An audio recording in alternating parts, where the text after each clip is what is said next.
Hi, my name is Sean Shaler, and I'm here today with two people, Chris Ford, aka the Objective Geek of YouTube and Twitter fame, and we also have a very special episode today. I know fame's probably a strong word. Whatever, you're more famous than I am.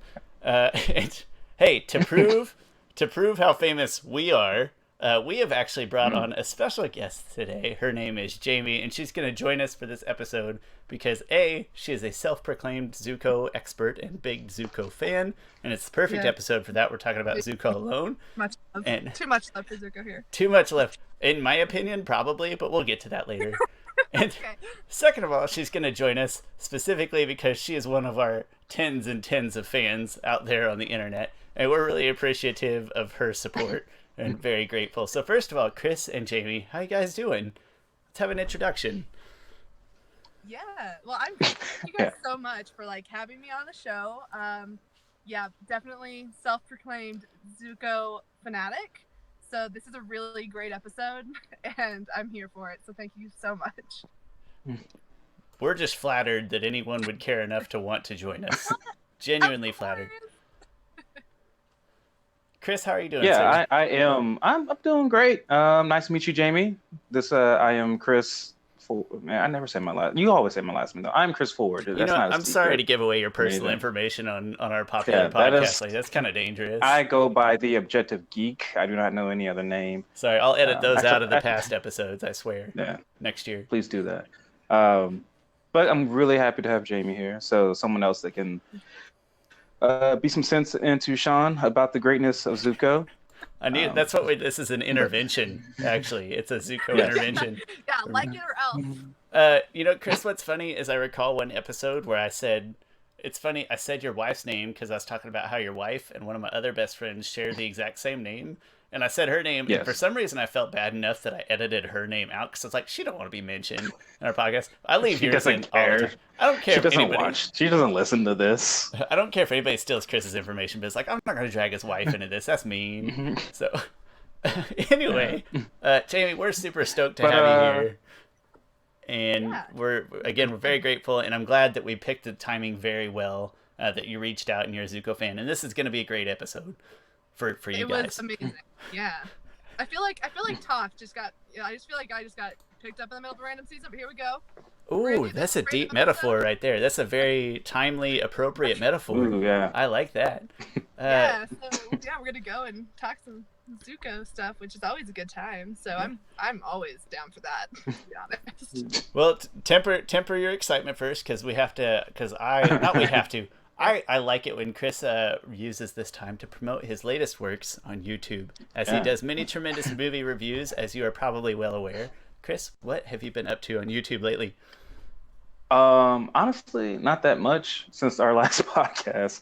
I took a week off. I went to a camp for foster children and abused children. Was a camp counselor there, so I was completely off the grid for like a week, which that was great. Hold on, but that means you I just said apologetically, man, I'm sorry I didn't produce any content. I was just out helping these kids that have been abused. I know it's no excuse. You monster! How could you leave your YouTube fans down for those kids that need your help and support? How could you?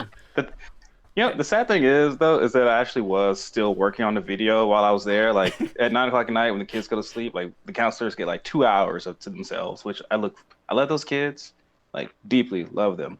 But I can't wait till that 2 hour time frame of we're by ourselves. Yeah. And so I was actually working on an upcoming video. So I don't have that much stuff out now since the last one. I think I have a top 10 most impactful moments of Ava DuVernay's When They See Us. So check that out. When They See Us is a terrific miniseries that everyone should check out. Absolutely. So good. She's amazing. Yeah, I'm excited. She really is. Well, I'm sure that your miniseries is amazing, but I'm much more impressed by your community work, Chris. Nicely done. That sounds fantastic. Oh, thank you. And it's way less selfish than what I've been up to lately, so that's fantastic. Yeah. A couple of videos that I am working on. I am working on the history of the LGBTQ plus representation in the Avatar universe. Really excited for that. Exciting. I'm pretty much done with it. I just got to do a couple of minor things, adding some fan art from some amazing artists, and then and then crediting them with it. And then I am collaborating with this YouTuber Rohani Boy, and we're coming out with the top 10 most emotional moments from Avatar: The Last Airbender, and then the top 10 emotional moments from Legend of Korra on his channel. So that should be coming out like July 2nd or 5th, sometime. So both of those videos should be coming out relatively soon before our next podcast. That sounds spectacular. Yeah, With I'm so excited for all of those. spoiler-free thing, but or Chris, sorry if I spoil anything, but Jaimee, any recommendations on the LGBTQ front for Chris to include in his video? Like from Avatar, you mean? Yeah. What's I know he's probably got the main ones, but let's check his knowledge. I'm not going to. I don't know as much as he does, but you might. I mean, I'm really interested to actually see this video because obviously, canon in the series, Avatar specifically, there's none, but in Korra, there's obviously Korra song at the end. Yeah. Is it fair to say that the only time we get close in the Avatar series, the television series of Avatar, do they talk about the Airbenders at all in the series, or is that strictly in no, writing? they don't. The closest they get to it is Smellerbee, who is part of the Freedom Fighters, and right. And really, it's a little unclear because, and I mentioned that in the video, because she says that she's a girl. She does have boyish features, Right.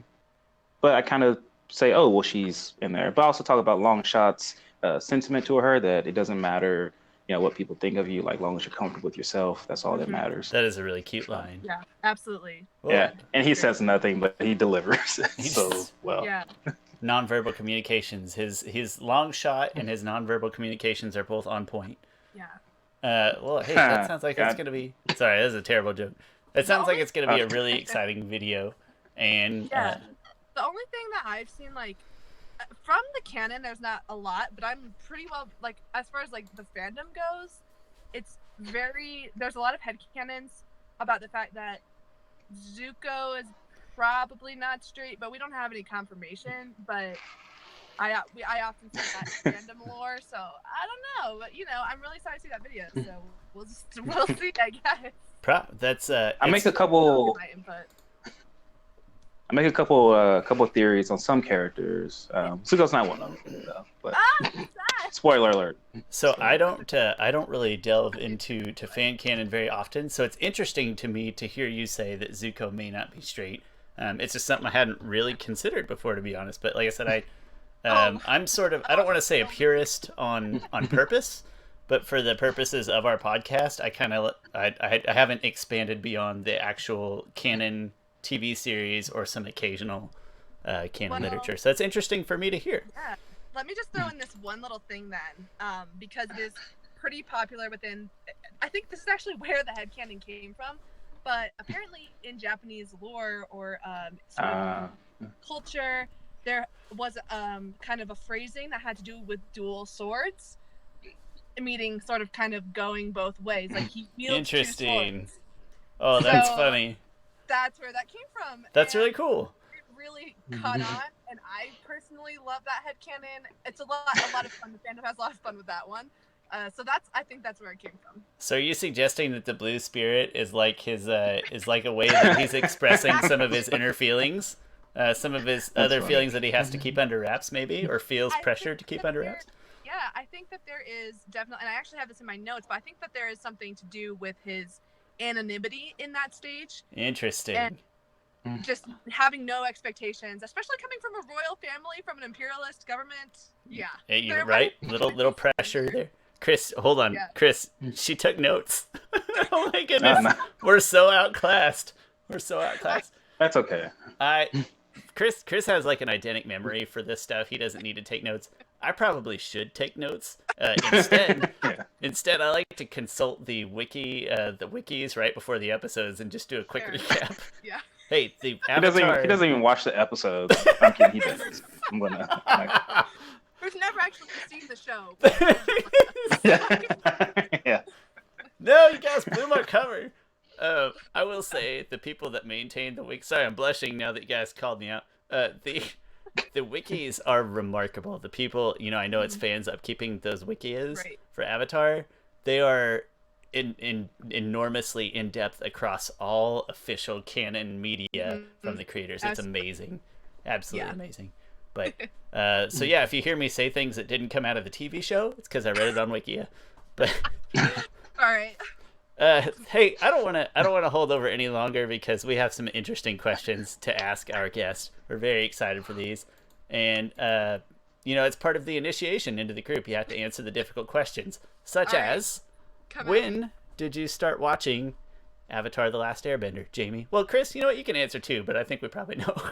Nah, I think I've already mentioned it before. I was gonna say it sounded like I was asking everybody. I'm actually just asking Jaimee specifically. Yeah. I very specifically remember watching the pilot episode on its premiere night. Nice. So that was in 2005. And because it was the only Nickelodeon show at the time that was out on a weekly basis that you had to return to follow like a serial format type of thing. Yeah, it was the only show that Nickelodeon had produced that was in that format, and it really blew my mind. I didn't know. I mean, I was probably like, I don't know, I can't even remember how old I was, but I was old enough to not have realized that that's how television works, like just normal TV. No, that's a good point. I was like, what? I have to come back and watch like every week, but I remember that episode, and then there was like a brief period where I watched all the way through the first season, and then I got to the second season, and I just didn't have time and didn't watch it weekly, and then at one point it was actually on Netflix. And I was much older at that point. I was probably like 15 or 16 that I binge watched it. And then I've just been a fan ever since. And I'm 22 now. So yeah. So it's been a couple years. Your story is probably a little closer to mine than Chris's too. I came in a smidge late. And I think Chris, you caught most of it right off, right? Most of it, or? Yeah. I did not watch the premiere episode. Remember I told you I thought it was some random spinoff of this of this Oblongs. Which is not Oblongs. That's not the show. Now I forgot what the show was called, but it was like really the Peanuts inspired. Don't know why I thought it was a spinoff of that show.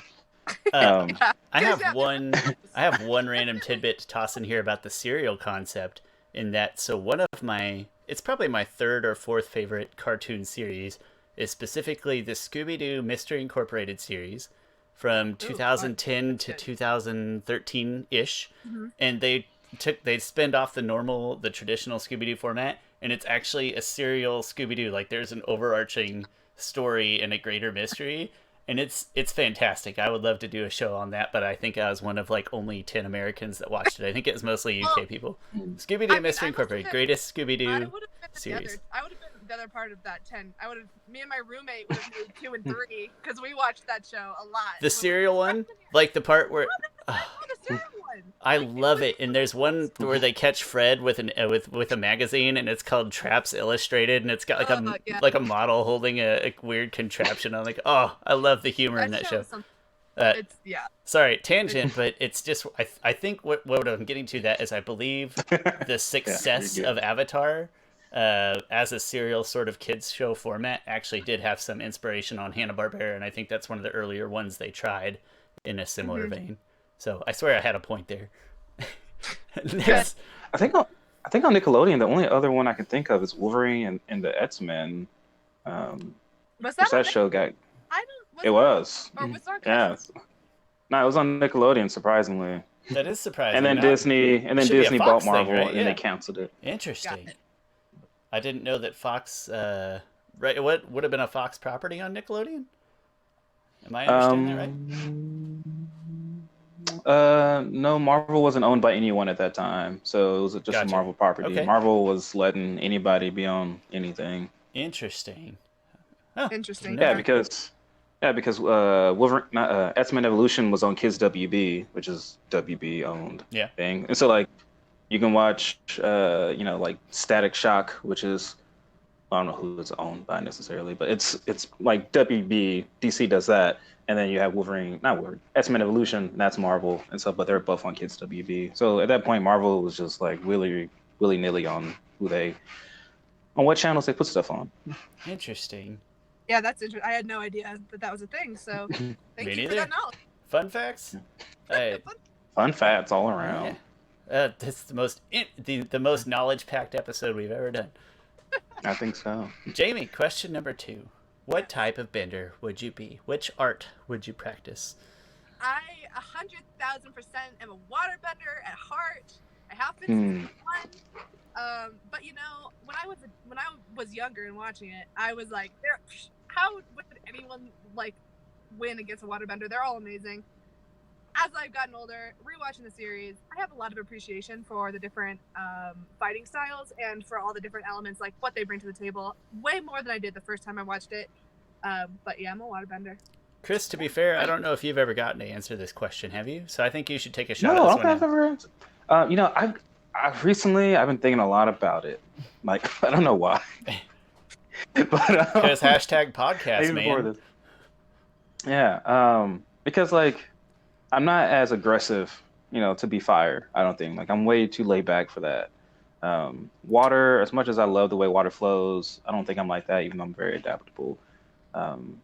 So it comes down to like earth, and I can be stubborn sometimes, but I'm still easygoing. And sometimes when I love just a nice windy day, I can just close my eyes and just let the wind overtake me. So really, I'm the avatar. That's what I'm trying to say. Oh, that's what you're But if I had to pick though, what a beautiful answer. If I had to pick though, I would be an airbender. I think, but you wouldn't think that would be the answer, but I think I would be an airbender. I can be very go with the flow. Somewhat of an oxymoron sometimes, I feel like. I may not have thought of it, but I like it. Tremendous answer. Tremendous. And then, so Chris, at this point, I was going to give you one more chance if there was any other questions you had for her before I lead in with one final question. That's going to be our segue.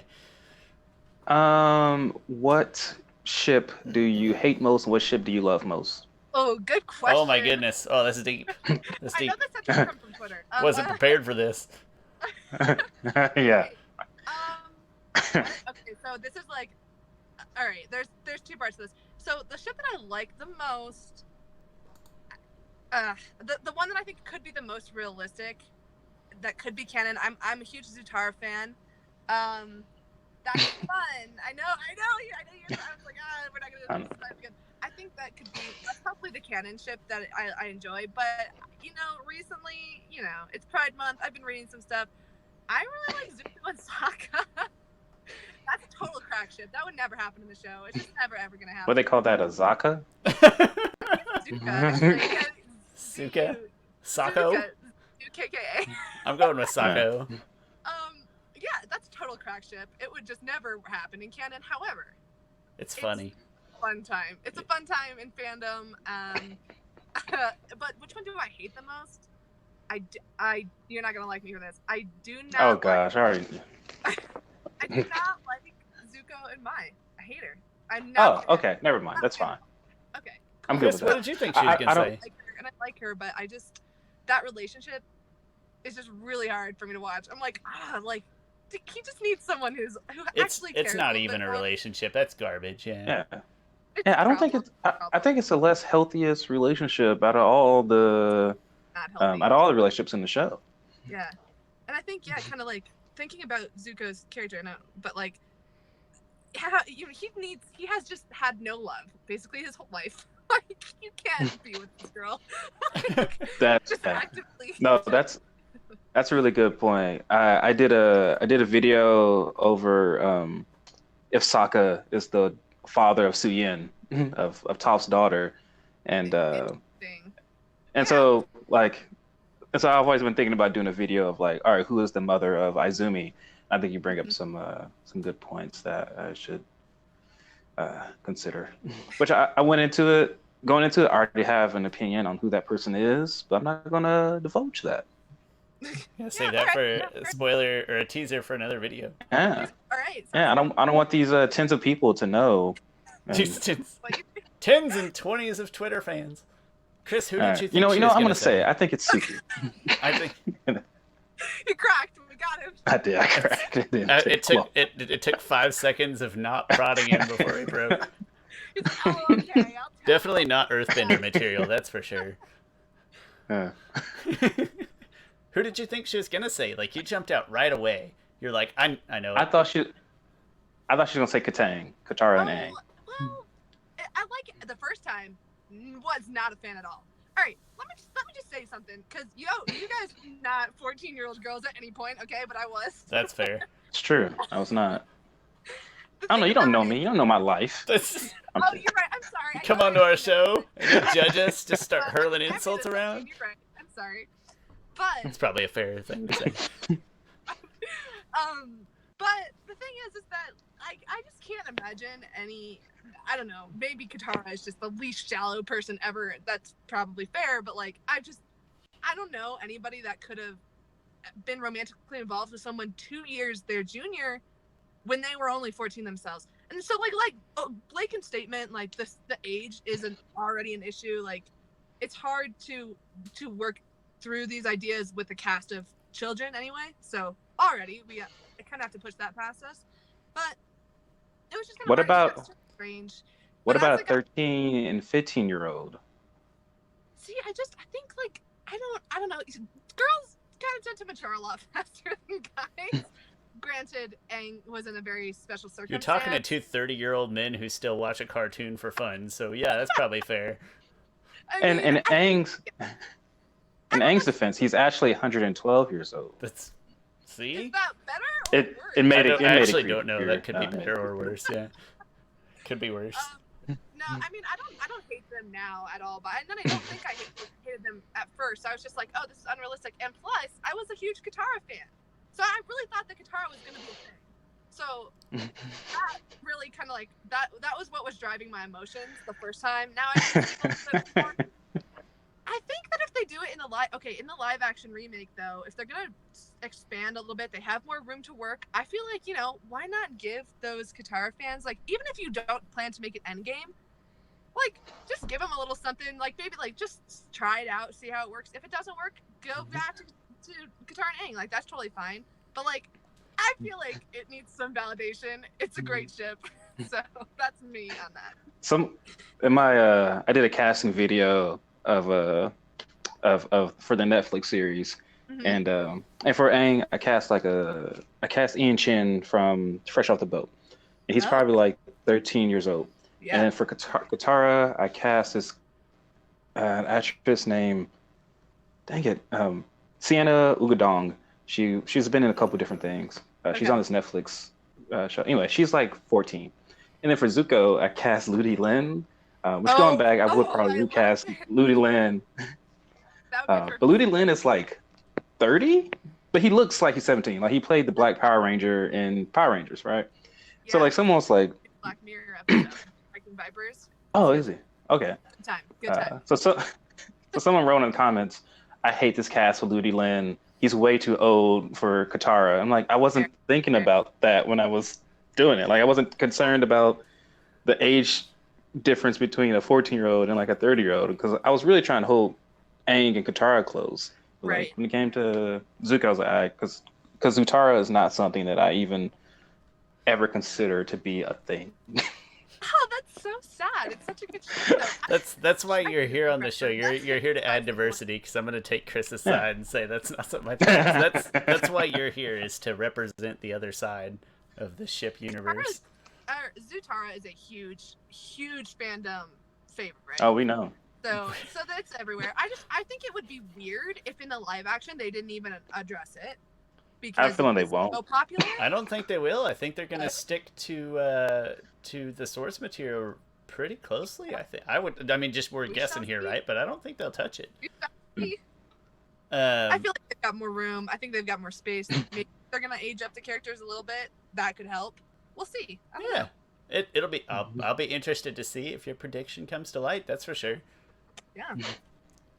Man, like Zutara, can't you ever just have stuff work out how you want it to work out with like a perfect little happy ending? And no, whatever, it's fine. You know what? I'm actually excited. At the end of the episode, I have some thoughts to share, maybe on why my placement of Zuko in terms of like my favorite characters isn't in the same place as most people. And okay. I'm excited to divulge my opinions at that time, but I'll shut up for now. Hey, with that, so I do have one more question, but it's a segue, right? So there's a correct answer. You got to nail this one, all right? You ready? All right. Who is your favorite character in the series? Well, Well, you know, that's a really tough one. I just go back. It's Zuko, 100%. Yeah. It doesn't actually have to be Zuko. You can give a real answer, but I was hoping you'd give me a nice segue there. Is that your actual answer? I'm curious. My actual answer is Zuko. Zuko is 1,000% my favorite character. Great. What a perfect. I'm so glad. People, you have to understand. We didn't time this out on purpose. Jaimee reached out to us like after the last episode. This happened to be the next episode. So like she could have came in on the Great Divide, and it would have been a much different episode. And we'd have been like, "Hey, do you guys want to talk about this?" And she'd have been like, "No," and then we'd have moved on. It'd have been funny. But I mean, I would have had more jokes though, because this is a serious episode. I'm like, oh, ain't not much to joke about here, but no, not at all. The joke episodes, yeah, those are my specialty personally. But those are yours. That's where I jump in. Oh yeah, those are. So, well, without further ado, talking about your favorite character, probably one of the most important episodes. I'm just taking a shot in the dark here in you guys' preferences, both of you. So I'm going to let you guys, if you don't mind, walk us through this episode. Yeah. All right, so we start off. We pick up. Zuko has left Iroh, and he's in the Earth Kingdom. And I really love this opening scene because like they do so much storytelling and so much character work with no words at all. Like Zuko is wary. Like he's running out of water. He's like passing in and out of consciousness. And when he like passes out, he sees visions of his mother. At one point, he considers robbing these people, and then he realizes that she's pregnant. So that says like, oh, Zuko's bad enough to rob somebody, but he's not that bad to like rob a pregnant woman. So I just think this opening is really fantastic. It's a really important thing to see right off the bat. Like we open on Zuko Alone. Okay, roll credits. Zuko Alone, and he's riding his little ostrich horse thing that I think looks like a reject Pokemon. Like what? It's a chocobo, actually. Oh, okay, sorry. It's a chocobo. Yeah, whatever it is. It's weird. Anyways, he's riding into town on this thing. Not the only weird animal in this episode either. Oh, definitely not. No, there's a lot. Yeah. So he's riding in, and I think it's a really important thing that we see right off the bat that he. Yeah, like you said, he considers robbing someone, and he sees that it's a pregnant couple, and he's like, I guess I better not, this time I'll be. But I think it is just how many moments of internal conflict that he has, indecision that he has to go and make in this episode alone, I think is really reflective of his journey overall. So I like that. Yeah, Sean, what the heck do you think about this opening? We don't care. It's a very touching opening, and then I mean, especially because you start off, you feel for Zuko right away. Like they do a tremendous job, as you mentioned, of showing it's not like he's tired, right? He's in pain. He's basically dying. He's starving. And he's starving. He's dying. Yeah, they come out and they come out swinging, and you have the feels for Zuko right away. They do a tremendous job. Yeah. They also did some good artwork, some good character detail. Like you can tell he's been traveling alone for a while. Like he looks skinnier. Like he doesn't look as full as he looked before. So really like amazing, minor, subtle, work done there. Right. Absolutely. Yeah. And then he strolls into town, and and immediately he meets. He's trying to get food. He doesn't have enough money to get a whole meal, so he has to buy just food for his ostrich and himself that he'll just eat. Like he's so down on his luck that he has to eat the same food that his horse eats. Horse-strich? Yeah. And then he doesn't even get that, so yeah, yikes. Yeah. Then we meet the Earth Kingdom thug. I'll just call him. That's what Zuko called him. I don't know if he has a and name. Maybe he does, but yeah, he's a thug. He does have a name. I didn't see. I looked it up today. I forgot what it was. I'll have to pull up the wiki for that one. I don't know. I just called them the thug, like the thug soldiers. I don't even give them names. Like they don't even deserve names right now. They're a-holes. They don't get names. But yeah, he steals Zuko's stuff after he just paid for it, and the guy is like, the guy doesn't like give his money back, and he's like, well, that's your problem. Yeah. And then oh, go ahead. Go ahead. No, you go ahead. It's like a really important moment because So these are Earth Kingdom soldiers, right? Like, these are supposed Yep. to be the good guys? But they are not the ones. I think it's important to point out, and I Yeah. think the creators did this on purpose. These are not the ones on the front line. These are the guys that are. I don't. They even say know if they're they're- soldiers, but I think we could make a Yeah. case that maybe they're not even so. They're just taking it upon Right. themselves to like organize crime, protect the place. Yeah, that's true. They're like, they're not, because they didn't go to war. They're calling themselves soldiers. They're not soldiers. I think we could make a case, and I think the creators did Yeah. that on purpose here. But it is like the first kind of glimpse of the intricacies of war, because it's not, maybe the Fire Nation isn't the only bad in this, in the world. And people can take advantage of situations that are presented to them in the case that these guys do. So it's kind of like the first glimpse of that more kind of complicated element of war of, who is suffering, who is at fault, who causes the suffering, and that's a really complicated question. And I think it's really interesting that they ask that in this particular episode, focus on Zuko. Yep. Completely agree. And then he meets a little boy who has like the worst teeth in animation. It's gonna starting with this part. And then he meets her family, and it's such a weird like moment. Like his family like immediately starts like in a way like impeding on Zuko. They're like, "Oh, stay for dinner, and because you're staying for dinner, you have to do work for us." Like, oh, that is what? okay. So that's I took this as a very different interpretation. I did too. So, Well, so the way that I kind of saw this, because it's the mother that says this, and we kind of missed Yeah. it. There was an earlier not a flashback, but a vision of Zuko's mother that kind of gives him strength to keep going. Yeah. And I think in this moment, the mother recognizes someone who's in very serious need, someone who is alone, and she knows that he's not gonna he has way too much pride to take something without being able to offer something in return. So I think that that's a really good point.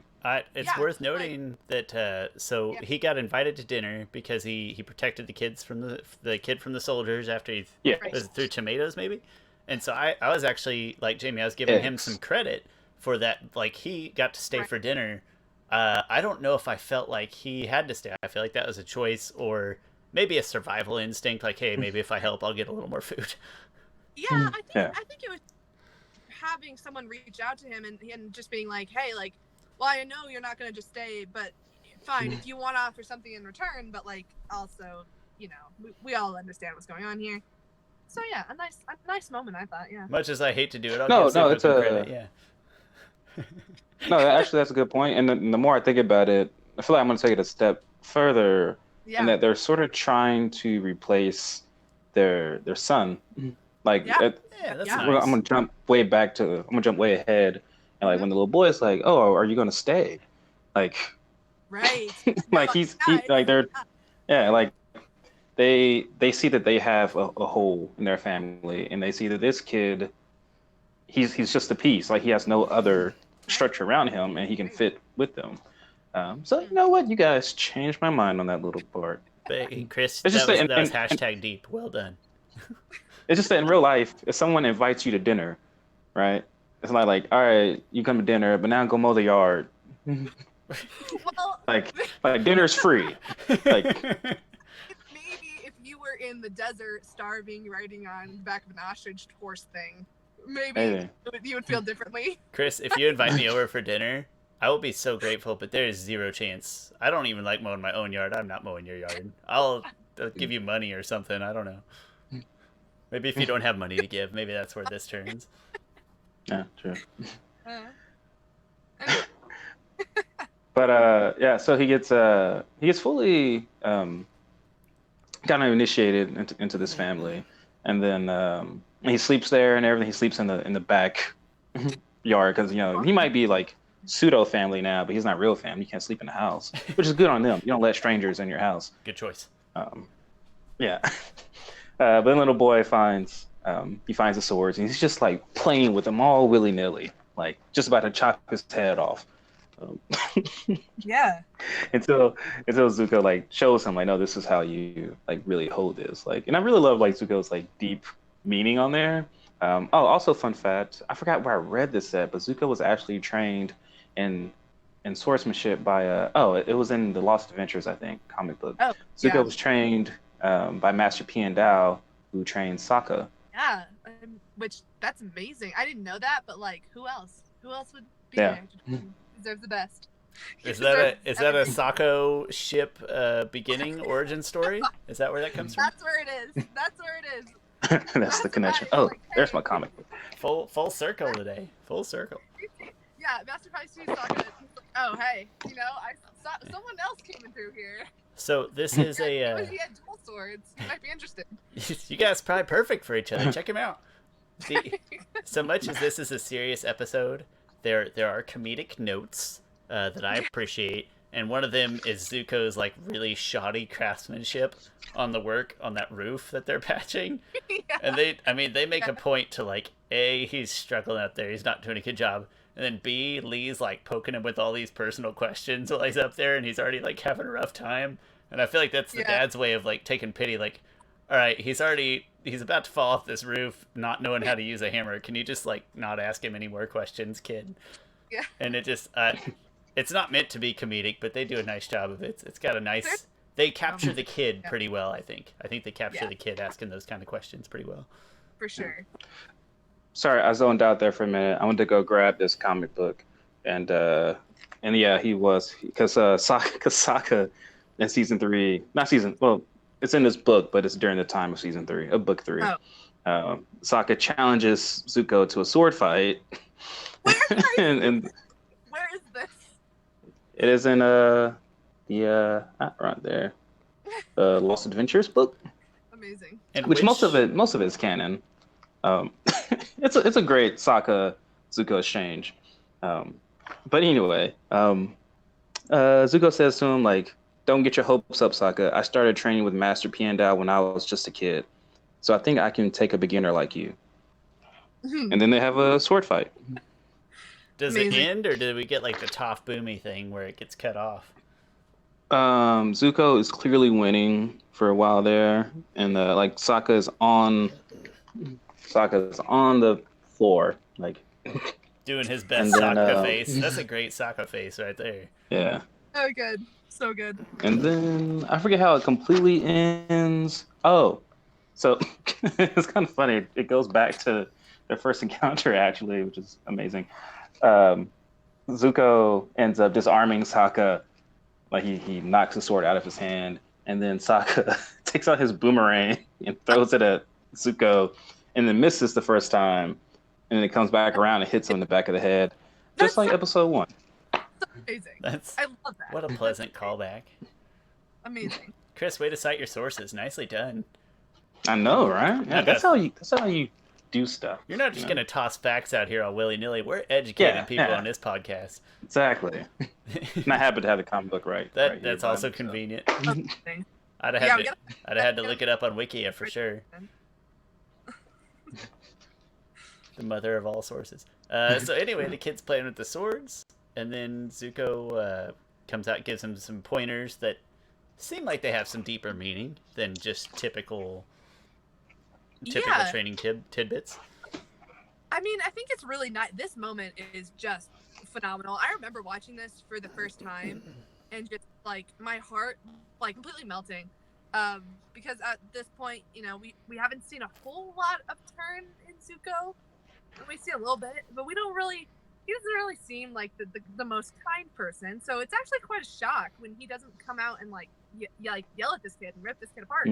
Like he's actually comes out and he's like, yeah, I'm gonna give you some pointers, and it's kind of a little nice foreshadowing moment of his actual like teaching abilities and his sort of like inclination to help people out, and I really like it a lot. Yeah, and then I think this is the moment that he gives him the dagger, and we'll get to the dagger because it's in the flashback. We'll just go over all the flashback. And then in the Nets scene, Zuko's about to leave, and the mother comes to him. She's like, oh, they took my son. They like they started like I don't know messing with him. He pulled out a knife. I don't know where he even got a knife from. Yeah. And then like just the fact that in the kids show, Yeah, that. like that statement of like a kid pulled out a knife. Yeah, Like that sounds really dangerous. It's kind of messed up, yeah. Oh man. Yeah. I'm just imagining this little kid just like, come at me, and then just I don't know, getting way too aggressive. It's funny when I was watching this with my daughter was happened to be there, and she was like, Zuko gave him the knife.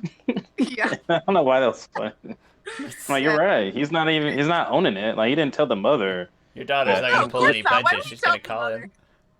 She's gonna call him on his crap. Definitely. Like she's clearly asking. We gotta keep that under wraps. Zuko's like, what? A knife? What is that? I've never Yeah. heard of that. What's a I've knife? never heard of a knife. Who's your son? I've never even met the kid before. I've never seen him. Oh man. That seems like a better story arc to me. I don't know. Yeah. And then Zuko confronts them, and I absolutely love this fight. I love it because Zuko confronts the first three without even like completely unsheathing his sword. Like it's all just he is so much a step above all of them that he just takes them out. Yeah, and like I like this too because he is really knocking them down quite a few steps. He's like, you guys couldn't even pretend to be good at fighting. You are that. Yeah, just a bunch of thugs, man. Okay. Yeah, and then I love the voice actor of the main head guy. He's done a lot of great voice work in animation. He has this really like deep voice. He did a voice work on Static Shock, where he plays Ebon, who's like the most very. If you ever watched that, he's a very shouty guy. I just like the moment where he's like, where Zuko talks crap to him.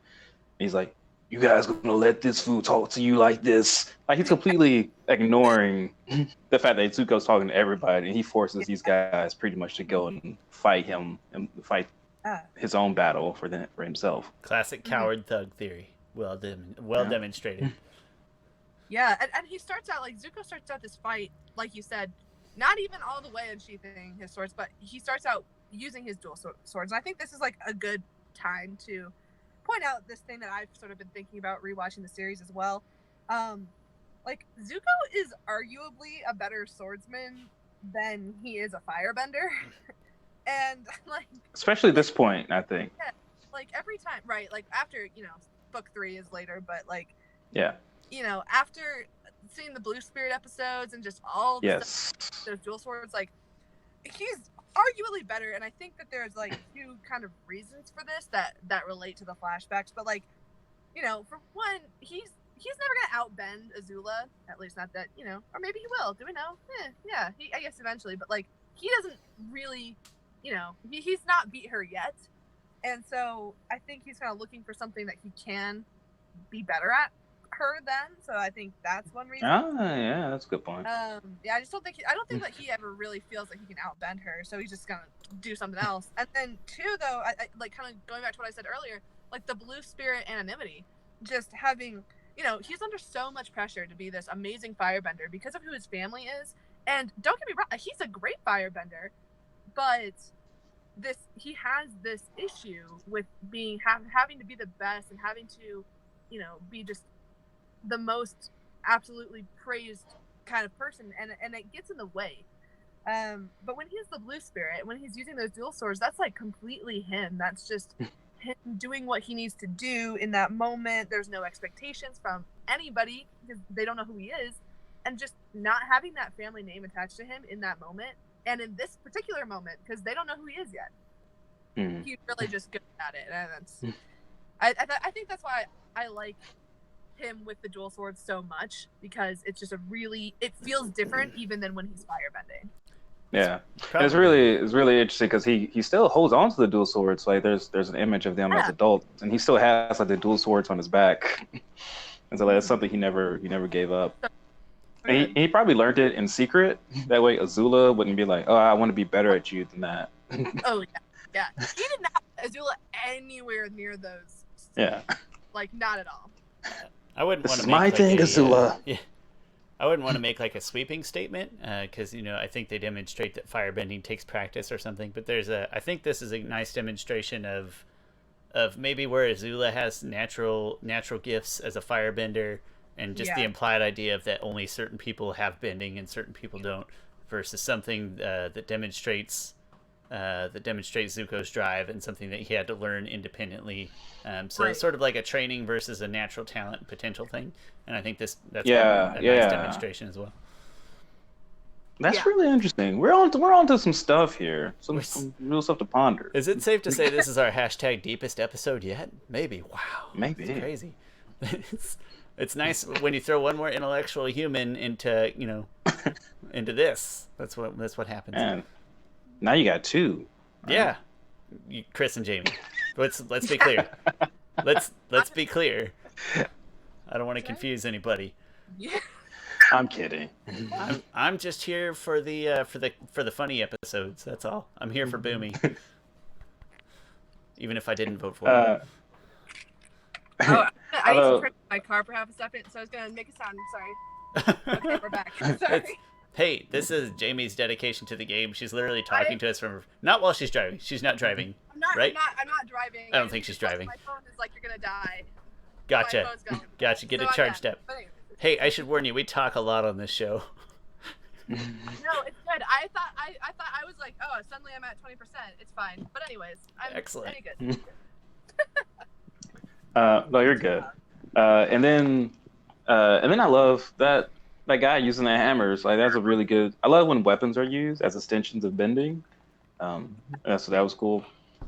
And then pretty much Zuko turns the fight around, which we'll get to that. So then we'll go back to the flashbacks. Because there are multiple, right? They happen at multiple points here. There are multiple points. So it opens, the flashbacks open with Zuko with his mom, which I love this introduction to his mom. Like they do a nice job of just like starting with her hand, because it's still kind of she's still an unknown figure, and then they finally raise and show her. Yeah. And then Zuko's like, you want to know how Azula feeds the ducks? And just throws a piece of bread at turtle ducks specifically. Even from a young age, that girl is crazy. She is real crazy. She is, yeah. And you can just see how manipulative she is in there. So then, very much. Yeah, and then they're playing, and like she plays up the whole like sweet girl, like, oh, I want Zuko to play with me. Shouldn't we all get along and everything? Mm-hmm. And then, but before that, Ty Lee does like a somersault, and she lands it perfectly. And Azula just pushes her on the ground. God, like she's such a psycho. Like it's not even like for anything. Like she's not trying to win anything. She's just like, no, I'm just gonna push you. Like, and we're gonna throw bread at ducks. Like it's crazy. Not for any reason, just for the heck of it. Yeah, but I think they do a good job showing the difference between Azula and Ursa. Like before this, we could have assumed that Ursa was also evil, just like everybody else. Right. But then we showed like, oh no, she's actually really sweet. She's really loving, and she was everything that Zuko needed in life. Potentially arranged marriage there. Any chance of an arranged marriage betwing Ursa and? Oh, it's a definite. A very good chance. Yeah. If no, not it's a definite. It's a definite arranged marriage. In the search, So in the search, she's the daughter of like some flowerists, and eventually Fire Lord Azulon tracks her down, and he's like she already has like a boyfriend, and she's gonna get married to him and everything.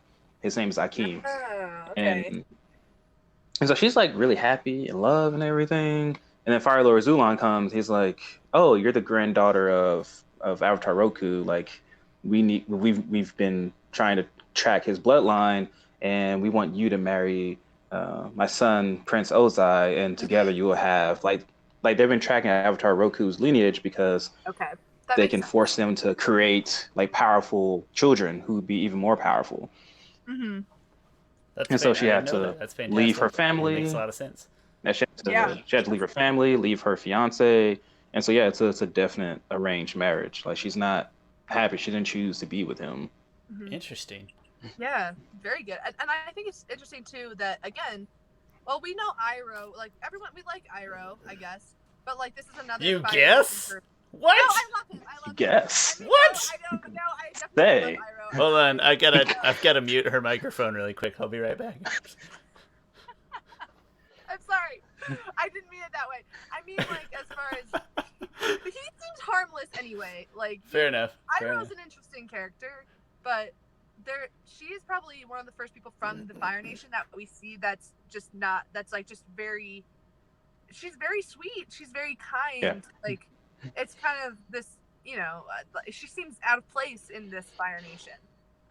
Yeah. It's important to see that as well, that there are those kind of people in the Fire Nation too that have also been affected by the war and by, you know, the whole government situation. So yeah, and even more so that's canon in the comics. Yeah. Yeah, and speaking of Iroh, like we also get a lot of fantastic information about Iroh here. So much good Iroh.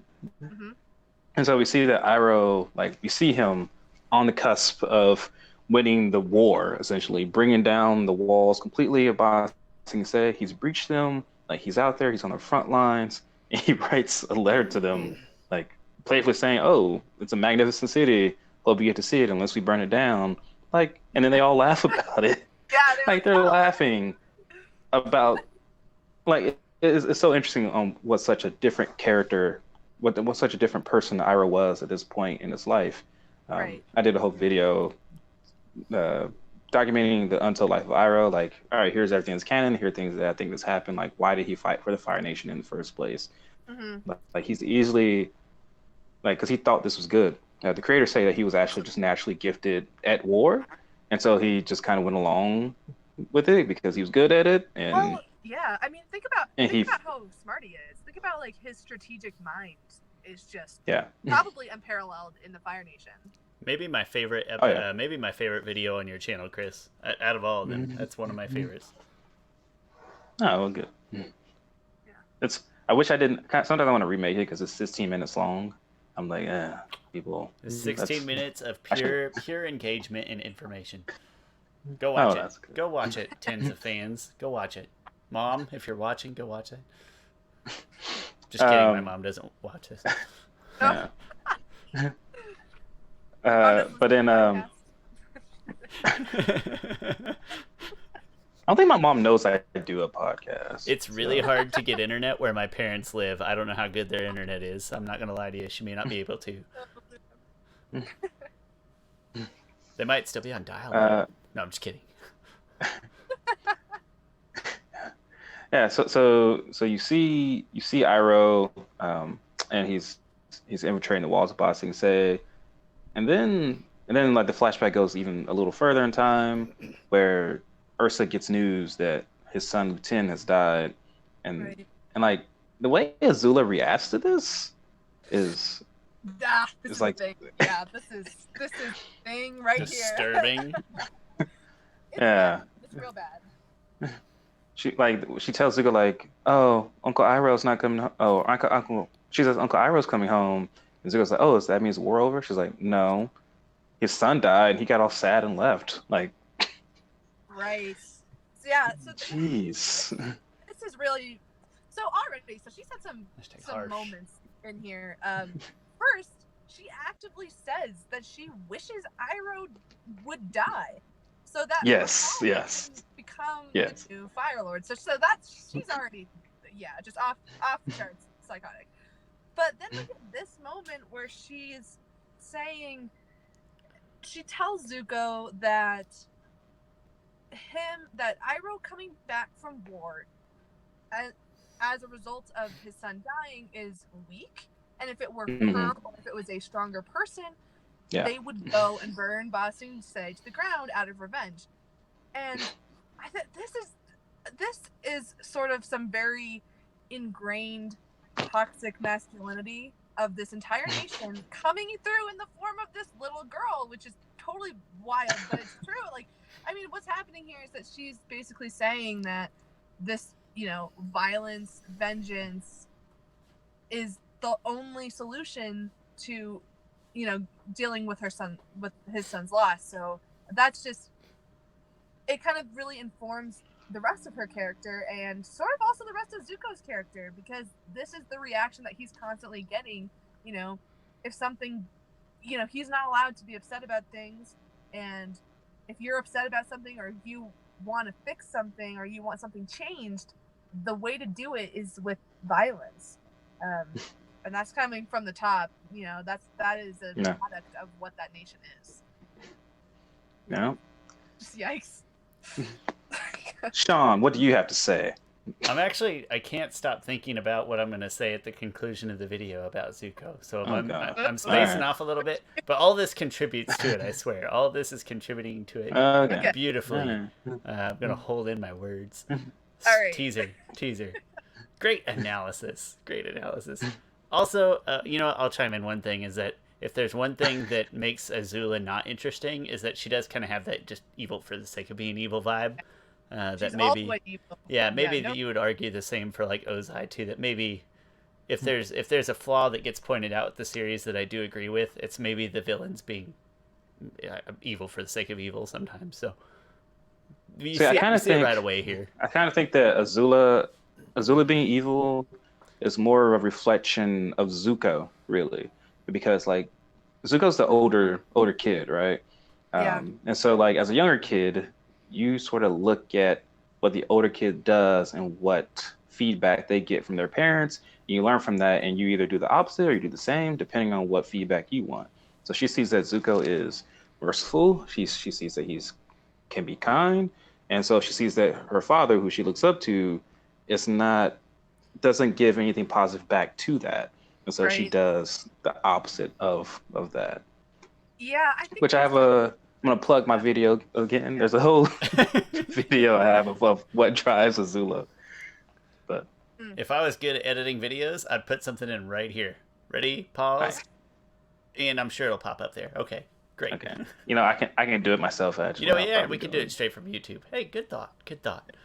The card right there.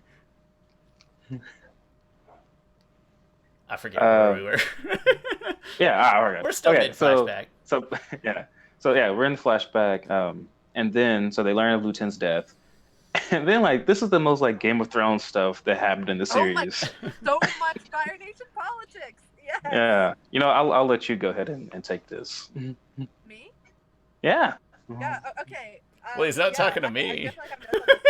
So Fire Nation politics to the max right now. So, Azula decides that she's gonna cheer up Zuko. She's like, I gotta show you this. It's gonna be great. And they sneak over to spy on Ozai, who is telling his father, Fire Lord Azulon, that he should strip Iroh of his birthright to the crown because of his disgrace at Ba Sing Se, and instead give that right to Ozai. So we're full on royal politics. Some Game of Thrones exactly is going up in here. And Azulon does not take this well at all. He's like, how dare you, insult me and my lineage and your older brother. Like, Iroh has the right to this throne, and he just lost his son. And how dare you even present this political game to me? And he's a great mastermind of firebending and war. Like, he seems like a type you'd want sitting on the throne. Yeah. And I mean, obviously, like Ozai is just this is also crazy. We know where Azula gets it from. Like, Iroh just lost his only son. And that's the other thing too that Ozai brings up. He's like, oh, well, also, I have children who can have the throne after dead, so obviously we need to do this. Some straight Fire Nation politics here, which kind of even shocked me on the second, or like on the later viewings. I was like, whoa, they're just throwing this into this kid's show. Yeah, and then it's really interesting that Azulon, like you said, he's really pissed off about it, and he's so pissed off. He's like, not take it well. Iroh has suffered enough. Your punishment has just begun. It's funny because Ozai says like the same thing to Zuko later on, when Zuko confronts him. He's like, "Oh, your mother was banished, but your punishment, that's not severe enough. Yes. Like I it's have no it's just sons they're just before. continuing this cycle of just hatred, and it needs to be broken. Yeah, you're right. I wrote this down as well, actually. I said there's a cycle of, and it's implied that Azula attacks Ozai here, like with fire or physically in some way. So there's like a cycle of physical abuse amongst the fathers and sons in the Fire Nation. Yikes! It's really bad. But it's important that I think it's really important that we see this from generations before just Ozai, because this is how the system has been working for 100 years at least. Yeah. So it's just, this is part of the culture that has created. Yeah, it's not good. Yeah, so he tells Zuko that I'm sorry, Azulon tells Ozai that like Iroh has suffered the loss of his first son, and he has to feel the same loss. And immediately it cuts to Azula just going into Zuko's room when he's like just saying, "Dad's gonna kill you." Like this is so mean. This is like just so mean. Really charming little girl they've got there. Yeah, what a treat she is to be around. Yeah. And like and Zuko keeps telling himself like Azula always lies. And then you realize that no, she wasn't lying. Like he was legitimately going to kill his own son because his dad told him to.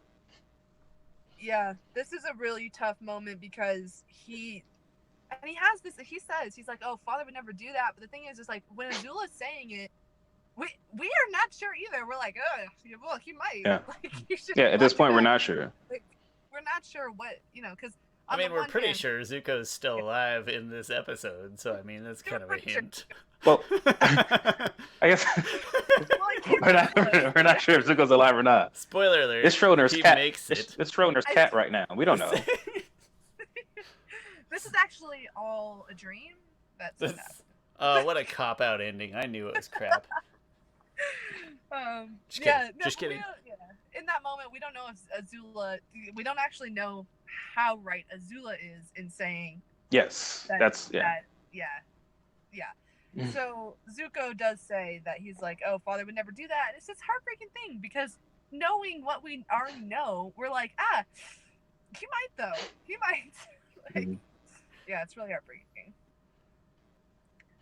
And then they flash back pretty much to the next morning where Zuko wakes up and his mother is nowhere to be found, and he goes to Azula like she's playing with the sword, and he's like, "Where's mom?" She's like, "Oh, mom's gone. No one knows where she's at." Like she's completely just heartless. I care. She is. And then cold-hearted. Oh, yeah, and the first thing she says is, "Grandpa died." Like she says it in the most nonchalant way. She wanted to happen. Yeah. She sounds like one of those little girls from The Shining when she says it. Yeah. Grandpa died. Everything. just seeing her in the dark alone, I'd be more scared than the entirety of anything else in The Shining. The whole Shining movie, yeah, amen. Shining.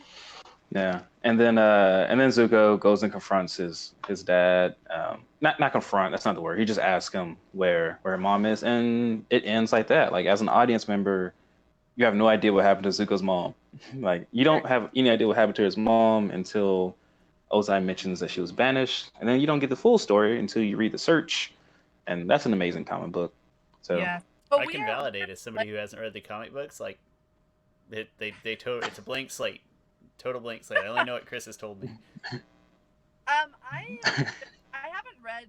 I actually just ordered The Promise on Amazon, and they frickin' sent me parts 2 and 3, but I don't have part 1. Oh. Cheer up! Prime Day's coming up.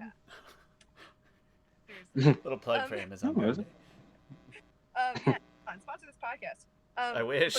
My package. Whatever. We're never gonna have sponsors because we're too pure. We're too pure. Yeah, no, but actually I haven't read them because I just found out about them actually, and I'm like, what? How did I not know about this? Especially when 1 and 2 are so Zuko centered. What the heck am I doing? Yeah.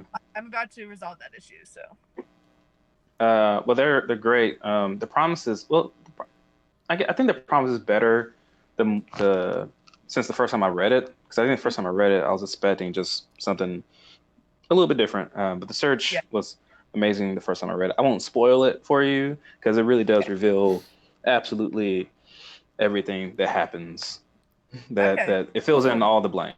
I promise to That's read it in between series where it fits canonically. I will read it. Unless you're talking to Jaimee. You might have been talking to Jaimee, actually. I retract my statement. I'm talking to both of you. Oh, okay, great. I will read And it also in between the you're- series where it fits canonically. I'll try to do it in order. Yeah, that'd be sweet. Yeah, it'd be a fun time. And then it ends, and then that flashback ends with their funeral of Fire Lord Zulon, and like it's so freaking ominous. And then like, oh, and he will be succeeded by his second son, Ozai, and then like just the freaking flames and the smoke and Right. just the ominous like everyone bowing to him is like on some Star Wars Darth Vader level type of ominous level. Yeah. It's bad, and I like that Zuko doesn't super look confident in this new regime either. Yeah. Feeling this. He's having second So, thoughts. yeah. You have to wonder, because at this point in all of the flashbacks, he's very pure, very innocent, very compassionate. We don't, I guess we don't really get to see the moment that breaks him, other than, well, in the storm we do get the flashback that when he actually gets the scar, and that probably is it. But there's such a change in his character, even from that we can see in this tiny section of flashbacks. Such a dramatic change who we know him as. And that's just the result of, a childhood full of mental, emotional, and then at one point, if not multiple points, physical abuse. Yeah. Just kind of collapsing in on itself. So. Yeah. That's really and then we do get I forget, Zuko's mother Ursa does wake him up to tell, well, he doesn't wake her up. She does wake anyway. She tells him like everything I've done for you, Zuko. Like never forget who you are. Yes. And this isn't a spoiler to the search, but in the comic book, it's not a big spoiler. In the comic book, she also goes to Azula's bed, but she doesn't wake up. So I think that's just interesting that like a kiss from Ursa doesn't wake up Azula, but it wakes up Zuko to the point where like she hugs him and tells him pretty much that she loves him.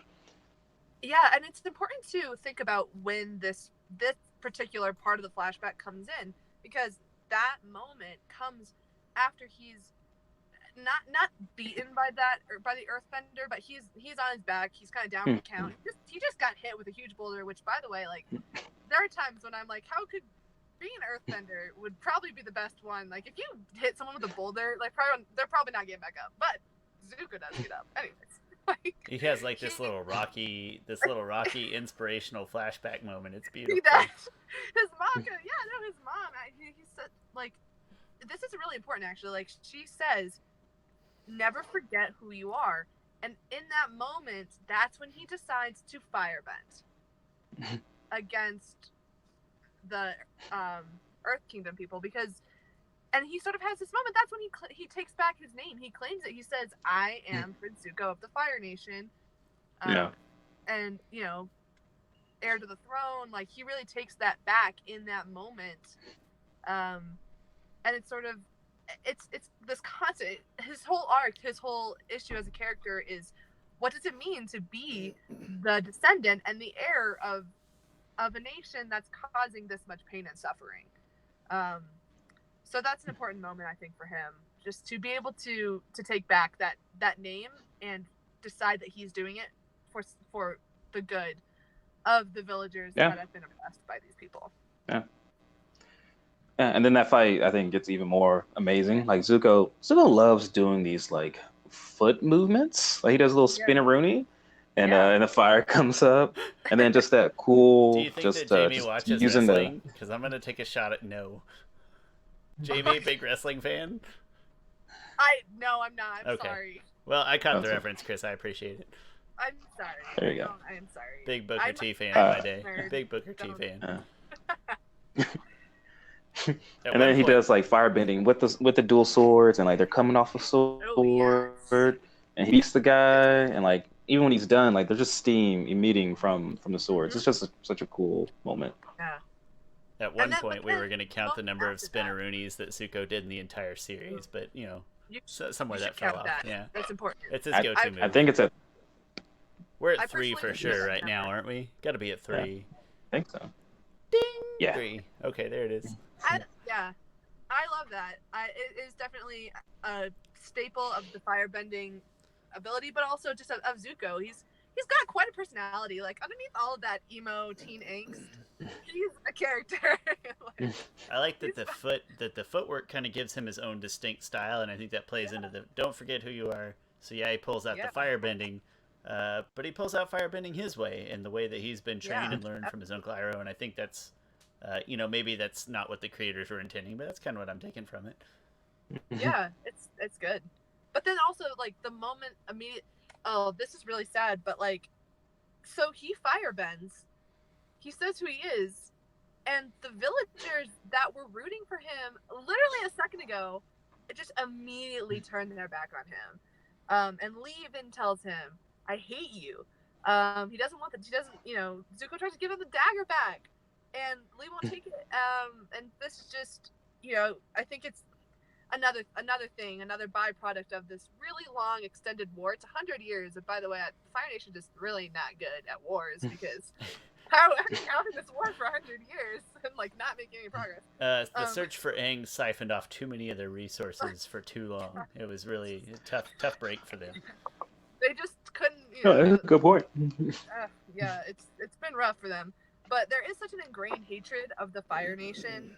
And with good reason. They've done some bad stuff, but like this is Zuko's first time seeing somebody react that way, simply because he is Fire Nation, not because of anything he did specifically, but just because he's Fire Nation. And they already knew him. Lee knew him more or less, and yet immediately the second they found out, they turned on him. And I think that's his kind of first time of being like, oh, yeah, people really hate us. We're just no one likes us here. Yeah, that's interesting, because that goes forward to his conversation when he confronts Ozai. He says, like, we grew up believing that the Fire Nation was the best nation in the world. Like, what incredible lie that was. Like, the world hates us. Like, he's seen that firsthand. Right. Yeah, this is the moment that he knows. And also, we didn't mention it because, well, I had it written down, but we didn't. We skipped a fight. But there's a lot of imagery in this episode that evokes. It's a very like Western cowboy look. Yes. Yeah, it was like, purposely done. Yeah. Riding into town. He's like kind a John of Wayne. Yeah, he reminds me of like a Shane character, which is interesting because in Shane, the character that is quite conflicted. There's no, good, bad, right, and wrong. He's very internally conflicted about that, and I think that this was a very conscious choice by the production team to make Zuko look visually in resemblance to like a Western character. He's even kind of wearing like a hat. It's not a cowboy hat, but like it kind of looks like it. So I think that there is a connection there of this kind of moral battle that he is having within himself. And it's interesting that they pose him not necessarily winning that battle at the end of this episode, because he does ride off into the sunset, but not in glory. It's because the villagers have kicked him out, which is really kind of, it goes against what is expected with that trope, but at the same time, it once again informs his character. All right, question. Do you guys blame the villagers? I want to, but I think if we put ourselves in that situation, it's pretty hard to, right? We're all human. They're human. I mean, I want to. I want to be like, hey, you guys should be setting a good example and be accepting and open. But it's like, we're talking about the Prince of the Fire Nation here. Like, how do you? Yes. They don't know his story. They don't know that he has some redeeming qualities in there. To them, he's just the villain. So right. Well, I want to, but I can't. Like, oh my. Yeah, and let's not forget that at this point he's not necessarily redeemed. Not at all. Yeah. Not at all. He's not redeemed right now. We're trying right here, but he's still fighting Earth Nation soldiers in this. Yeah, instance, like we're actually going the wrong way. I want to, but would I be the same? Probably. Yeah. I think Yeah, it's like really hard. like a lot of people Go ahead. like a lot of people crap on that mother, but all right, her son was just captured by Fire Nation forces. Like he's probably about to die, and this person says that he is the prince of the Fire Nation. Like that's cool, you're the prince and all. Can you stop the war? Like, what's the point of you announcing Get my son out of that? prison, maybe help out. Yeah. Come on, Yeah. throw me a bone. Yeah, no, tough I break. don't think I blame them. It's just too much destroyed, too much gone. The wounds are still really raw. It's bad. They don't know what Zuko's doing here. Zuko doesn't know what he's doing here. So just I don't blame them. But also, can we talk about what they said was going to happen to the captured Earth Kingdom battalion? Because this is well, this is just interesting. So, back when the Earth Kingdom quote-unquote soldiers come to tell Lee's family that his brother's been captured, they're like, oh, well, what's going to happen to him? And one of them jokes and says, well, last time an Earth Kingdom battalion was captured, the Fire Nation dressed them up in Fire Nation clothing, put them on the front lines, and then just watched. And I have a lot of questions about this because on the It's kind of Joker-esque right there. That's like that's this is just yikes. Again, bad. But like, how would this work from a Fire Nation perspective? Like, would the soldiers that they not just put out there just like immediately turn on them? Now they've just strengthened their enemies' numbers, and plus, are they saying that they're just watching their own forces get like demolished by whoever their enemy is? Like, it raises so many more questions than answers. So many more. Well, I just think I have this thing about the Fire Nation and their war strategy. I just don't think it's very good. Like, they've been fighting 100 years and just not getting anywhere. And I could come up with a million examples in canon of where they've just gone horribly wrong. Basically, since Arrow's been out of the game, they've not been able to come back. I would like to hear what's been going on in that 100 years. There's a pretty big lapse of action in there, I think. Seriously. One of the things I do love about this episode is they do mention some battles. Like they mention like several battles. Just like, oh, how did Fire Lord Sozin win the battle of whatever? And then she's like, oh, well, he knew that his enemies, even though his enemies were outnumbered, he knew that there was the wind, they were downwind to them, and there was a drought, and they just burnt all their forces. Yeah, and Azula is able to recognize this. Like they asked Zuko, right, and he's like, oh, I don't know, or something, and Azula remembers not because she's very like inclined to being a good student, but because like she understands war strategy. Like, and this comes up later in the season, so maybe not spoil. Well, I mean, when they get to Ba Sing Se, this comes up. Azula is super freaking good at war strategy. This is one of her many talents, and it's also terrifying. So yeah. Mm-hmm. That pretty much ends the episode. Yeah, the final shot is Shawn walking off into the distance, into the sunset. Oh yeah, you go. Yeah. Yeah. He's alone again. Good Western finish, absolutely. Yeah. All right, Shawn, are you ready to unload whatever that you're?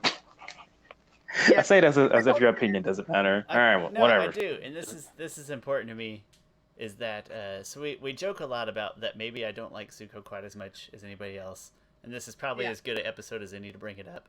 And so I suppose the first thing I want to lead with is, can we all agree that most kids, like Zuko, are sort of inherently innocent for the most part? I'm sure Azula is an exception here, but even in real life, most kids kind of start in a moderately innocent place. Yes, so definitely. If you wipe that out, one thing...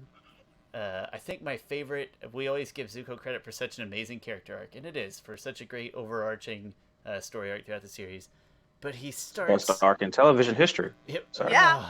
See, that's where I have the disagreement, is that he starts in such a bad, shallow place. He starts solo. I think, my arc preferences tend to be towards, if you have a good character that then gets hit with some really tough times and some really realistic choices that they have to make, and they get down in By the dumps Korra. and they build themselves back up. Yeah, Korra is a better example and maybe a better arc. Whereas Zuko, he starts in such a low place when we start the series, and he essentially has to be booted into the perfect storm. Gets kind of a throwback reference. Perfect storm of a place that he can have any redemption at all. But he starts at such a shallow, superficial place where all we see from him for a full season, basically, is just, I'm going to get the Avatar and get my honor back. And that's how kids operate, but he's a kid. He's just doing that one thing that he thinks is going to solve all the problems, but it's a really thin platform for what we're witnessing now is just we're watching a man grow through that part of his life where he is learning to make his own choices. So yes, it is still a really nice arc, but I think sometimes we overdo how great of an arc it is just because of how low of a place he starts from, I guess. Okay, that's fair. Korra is a great example. I think Korra probably provides a more realistic, high quality character arc. Personally, I wouldn't say that about Korra that often, but I'll say it here. It's not. I do like love Korra. Zuko is in my upper few favorite characters, and he has the best redemption arc in this series by a mile. But I think it was a perfect storm of things, and it had to start in a really low place to be as interesting as it is. Well, I can understand that. I think that the reason that Zuko comes up a lot when we think about, hey, name some characters with some seriously good redemption arcs, Zuko comes up because of how dramatic his is. He goes from being the antagonist of the series quite directly to being on Team Avatar. And we have to remember this show is aimed at child audiences. So the complexity of that statement, it's literally mind-blowing to them. And I remember it being mind-blowing to me, too, when I was watching. So, I mean, and I was a child when I watched. But I think that it comes from me, why I think this arc is so strong is not necessarily because he goes from evil to good, but because he has a serious shift in his understanding of what the world is and what part he wants to have in it. I would argue that's and I mean, there's no solution to this. We'll never be able to come to oh yeah, you're right. But at a certain point, no, change your mind, Sean. Never, not on the podcast. Maybe after. No, I think there's a point in all of our lives, or we hope, I guess. And it doesn't always happen, and it should. But we all hit a point in our lives where we should start making our own decisions, however you were raised and nurtured and taught and educated. Yeah. And we hope that everybody comes to that point where they're making their own choices and questioning and growing and developing. Right. And I think. Right. I think we're just hitting that here, and it's sort of amplified, like I said, by what a bad, poor, sort of, again, evil for the sake of being evil place and family that he has a start in. It's like he has nowhere to go but up, and he gets booted into a situation where he's with Iroh alone on this journey. Like, it's a perfect storm. So, again, I won't argue. I love the arc. I love Zuko. Yeah. I just think sometimes we overdo how important that dramatic shift is because, like I said, it started. Yeah. To quote John Mulaney, it starts in a pretty rough place. Got to throw a Mulaney quote in once per episode. I think what's to me though is that it's not that but when he starts that arc, this is why I think it is significant. When he starts the arc, it is not he in and of himself is not evil. He's not capturing the Avatar because he in his heart wants the Avatar. That's not what he wants. He wants his father's approval, and whether or not that had to do with getting the Avatar, if his dad was like, "I will love you if you go out and bake me a cherry pie," then Zuko would have done that. He wouldn't have done that. I have to find a cherry pie. I gotta find a cherry pie ASAP. I'm coming, Dad. Like a bake off or something. That'd be great. I missed that episode. But he doesn't actually go after the Avatar because he cares about doing that specifically. He wants to do whatever it is that his father is going to make. That's the part that's shallow and childish to me. Like that's the part where he is just like it's just yeah. He's 16. He is a child, and he had a. That's fine, but like I said, to me that's where it deviates from being a really tremendous arc to be just being a kid growing through a part where he's learning to make his own choices and he's doing great things with it. And again, I can't stress enough, Zuko is reasonably in my top 5 favorite characters of the series. So I'm not trying to bash on him too hard. Yeah. I just think sometimes we overplay how powerful of an arc it is. Like, Well, you will. I mean, you'll get arguments from me about that for the rest of forever. That's fine. That's what keeps it interesting is when people yell at Shawn on podcasts, and that's what makes the world go round. But long story short, we all agree. I'll just quickly say that I agree with everything Shawn didn't say, and I agree with everything that Jaimee said. So I win. I accept. I'm an earthbender, so I'm gonna stay stubborn in my opinions. Earthbending. We're the most practical group. I'm a waterbender, so I feel like we have some flexibility and we can be open to new things. And Chris doesn't care because he's an airbender. He's just gonna sit over there and do his own thing. And just go with the flow. He's gonna sit in his temple. He's worrying about other worldly things. These petty arguments do not concern him. Just Suko, buddy, you teach young adults a powerful lesson. You keep doing you, Suko. It's doing great. I appreciate it. This whole greatest arc in television. I don't know about that. We'll talk when we get to Korra. Maybe we can come to a compromise. But hey, thanks for indulging my. This has been like a week of me thinking about this. Just after watching this episode of like, this episode is important because you do see Zuko as an innocent child. Like you see a blank slate. You don't see a Zulu who's already a monster. You do see a genuinely blank slate, and how it builds from there, which has been, that's the whole episode here. So no better time to talk about it than now. I will say, like, to your credit though, Shawn, that there is one moment in book 3 that almost upends Zuko's arc for me, and it comes right before his big turn. So that. There's a moment in there, and you'll get to it eventually, but like on the podcast, but like, it almost undoes it for me, and it's an interesting thing. Mark that date down in your calendar. Come back to the podcast that day. We'll have a great chat. It'll be a blast. Yeah. So let's go ahead and get to some ratings. And so Chris leads us with the ratings, and then I'll give mine. Jaimee, I didn't think about giving you an opportunity to plug ratings, which I realize is pretty stupid. So if you want to take a minute. Chalk down some ratings, throw together an average. Sure. We would love to hear it. But I'll go through. You guys go first. Yeah, I'll get it to Chris's first. Let him give his spiel. Oh, hey, there's a good imagery of inside the evil fire tent. If that doesn't scream evil, I don't know what does. Anyway, Chris's ratings starting with audiovisual. All right. Audiovisual gets an 8. There was some great storytelling just with the audiovisual, but it wasn't like absolutely amazing animation. I did love the fight. So that gets an 8 out of 10.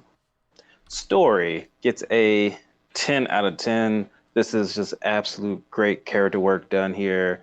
That just completely informs the character of Zuko, completely lets you know exactly why he is the way he is and how things possibly could have changed.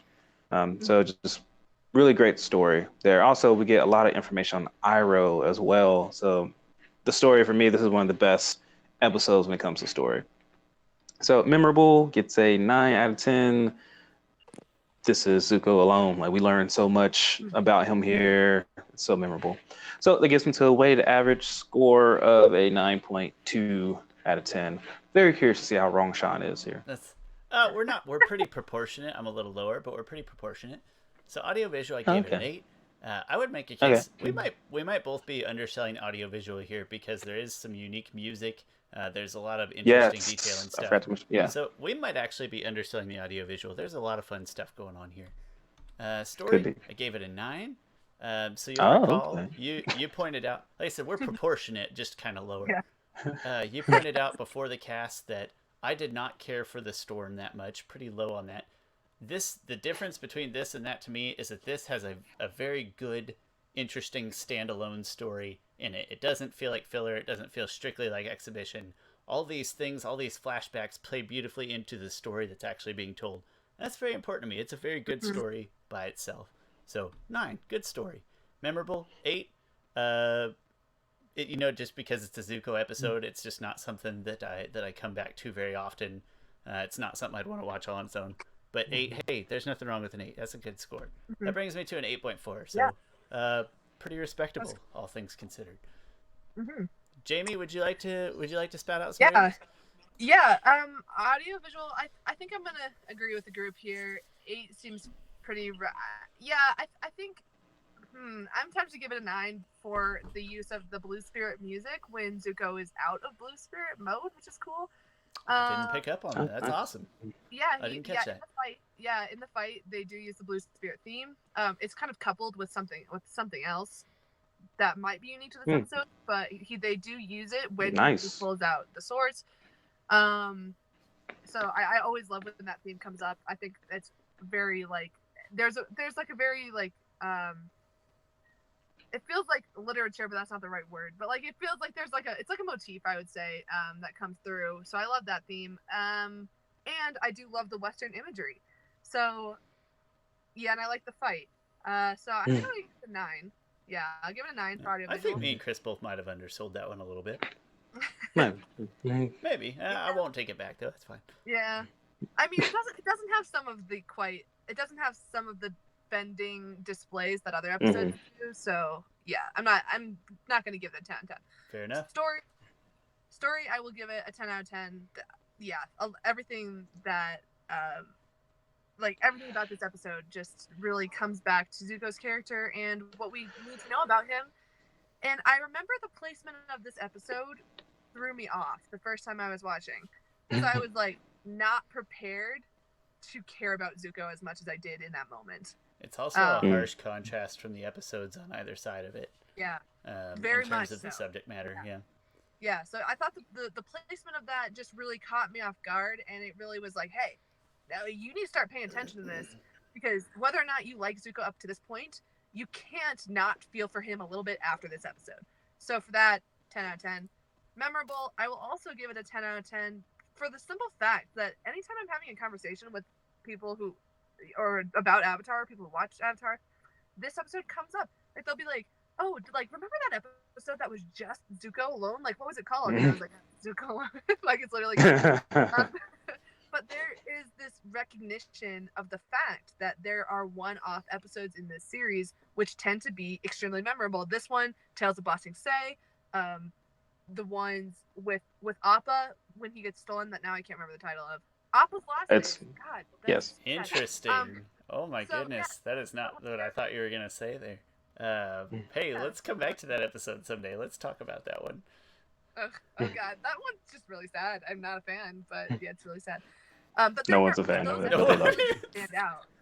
Like those episodes stand out to people. That's fair. They stick out maybe for bad reasons, but just like we make fun of the Great Divide all the time, like we remember it. That's for sure. Yeah, I think people remember this one because it is such a deep dive into an antagonist character, and especially for the audience that would have been watching this show at the time, they have not come across television that complex yet, and maybe it hadn't even been done really yet. This was still at the time when television was becoming what we know it to be now, but it was all serialized, and having that one episode just wasn't a huge thing at the time. So yeah, this was memorable. So I had a pretty high score. I don't know what that, it probably brings my average. I think 9.6, 9.7.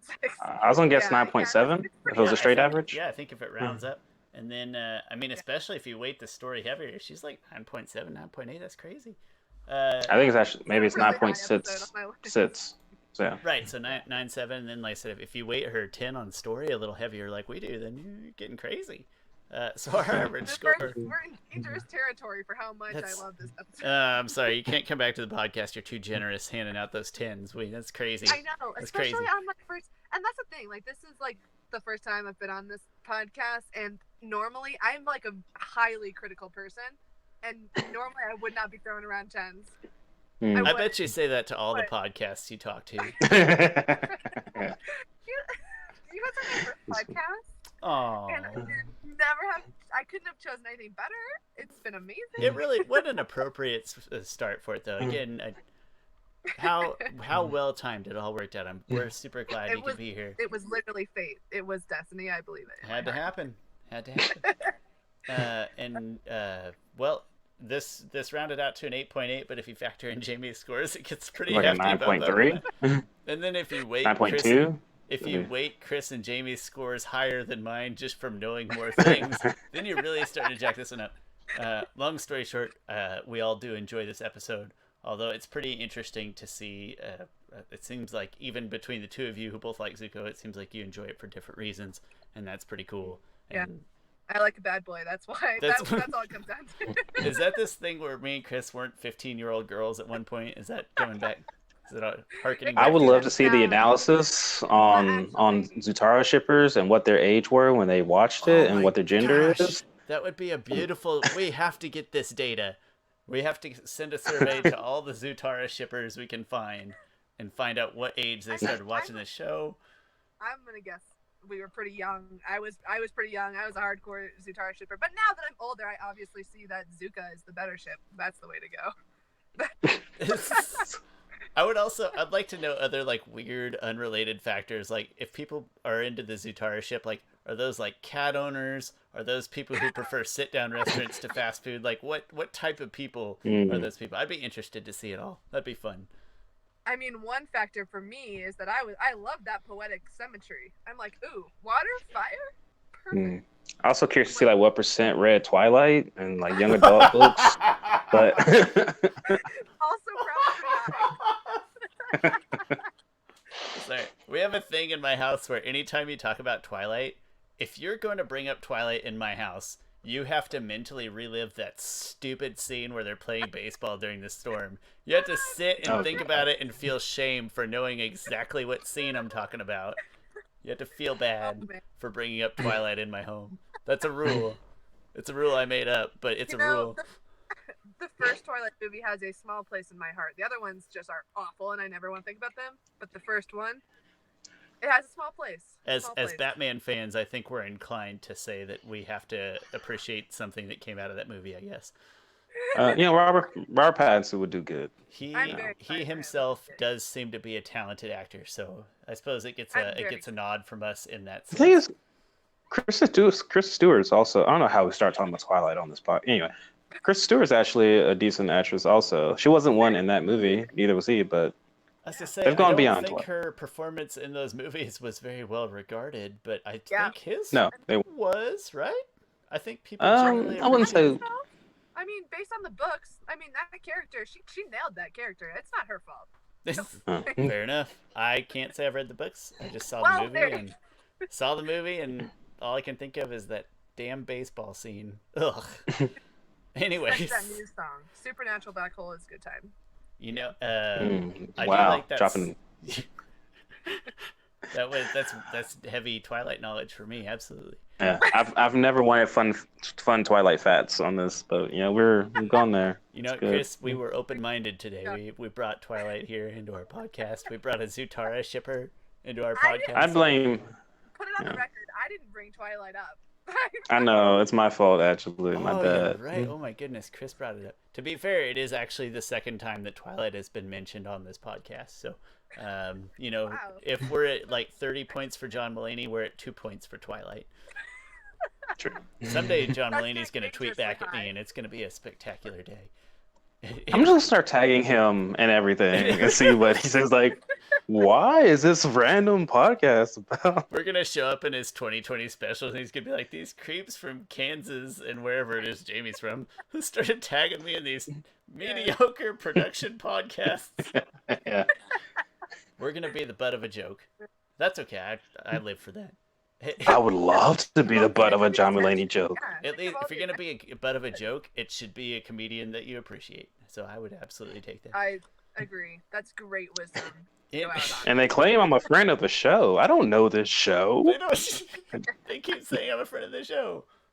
Chalk that up. Get him on. Do you think he's ever seen Avatar? What if he hasn't? Oh my god, we should just have him on an episode, even though he's probably never seen any of the show. John Mulaney, if you watch this, I will sell everything in my game room just to have you on my show one time. I mean, I need to keep the computer to run the show, but other than that, everything else.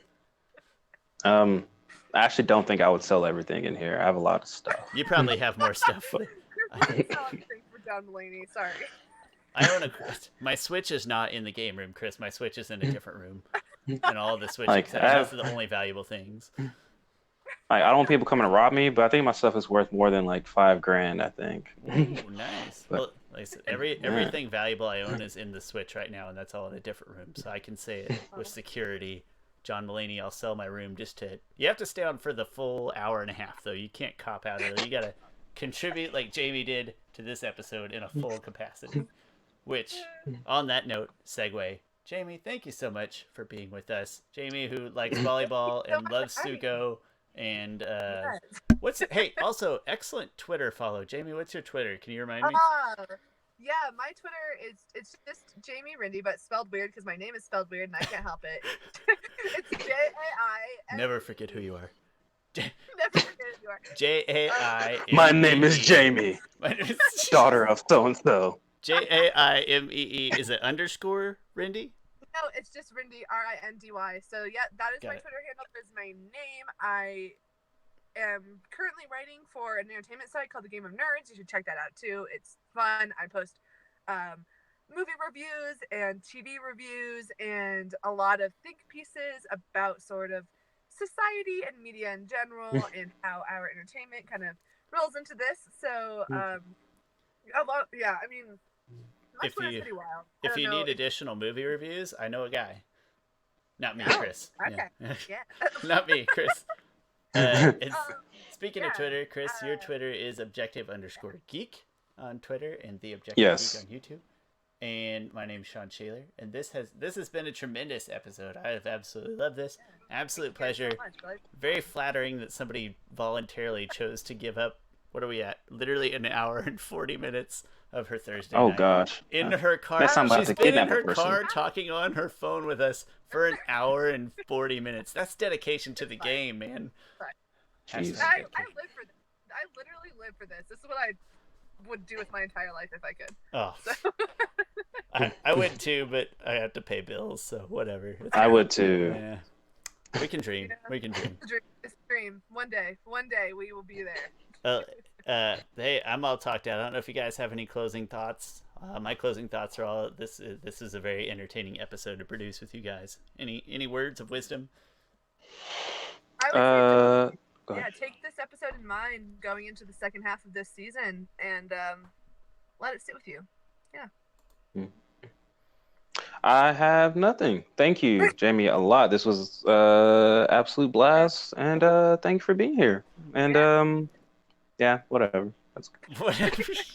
Way to end the show very cool. Play it off cool. Play that extra music. Play it off. Play us out. Play us out. Play it off like an Airbender, Chris. All right, thank you guys very much. We'll catch you in a couple weeks.